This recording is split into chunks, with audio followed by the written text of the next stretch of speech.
నమశంకరాయ.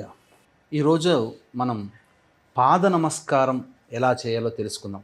ఎందుకంటే వీక్షించేటువంటి ప్రేక్షకులు కూడా చాలామంది నమస్కారం చేసే పద్ధతిలో 100కి 98% మంది తప్పులు చేస్తున్నారు.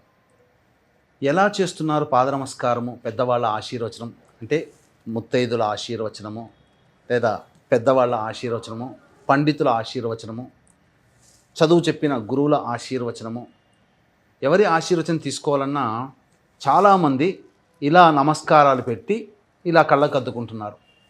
అందులో దోషం ఎక్కడ ఉంది అనంటే, మన ఎడమ చెయ్యి వాళ్ళ కుడి కాలికి, మన కుడి చెయ్యి వాళ్ళ ఎడమ కాలికి తాకుతుంది. అంటే అపసవ్యంగా తీసుకుంటున్నాము.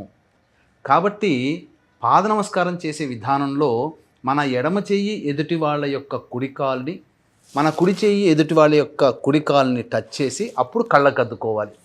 అయితే పీఠాధిపతులు, మఠాధిపతులు, సన్యాసులు, వేద పండితులు ఉన్నటువంటి వాళ్ళకి పాదాలు తాకి నమస్కారం చేయకూడదు. మిగతా వాళ్ళు, ఎందుకంటే ఉపాసనా పరులు వీళ్ళందరూ కూడా. కాబట్టి మిగతా వాళ్ళకందరికీ కూడా మనం ఈ యొక్క పాద నమస్కారాన్ని ఈ విధంగా చేసుకొని ఇలా కళ్ళకద్దుకోవాలి తప్ప డైరెక్ట్గా ఇలా పెట్టకూడదు. డైరెక్ట్గా మనం అనేక సీరియల్స్లో, సినిమాల్లో చూస్తున్నాం. డైరెక్ట్గా ఇలా 2 కాళ్ళకి ఎదురుగా 2 చేతులు ఆనిచి పెట్టడం వల్ల వాళ్ళ ఆశీర్వచన బలం మనకు లభించదు. అందుకనే మన ఎడమ చేయి ఎదుటి వాళ్ళ ఎడమ కాలుకి, మన కుడి చేయి ఎదుటి వాళ్ళ కుడి కాలుకి తాకి అప్పుడు ఇలా తీసుకొని నమస్కారం చేయడం అనేటువంటిది సంస్కారము. దీని ద్వారానే మీకందరికీ పెద్దల ఆశీర్వచనం లభిస్తుంది.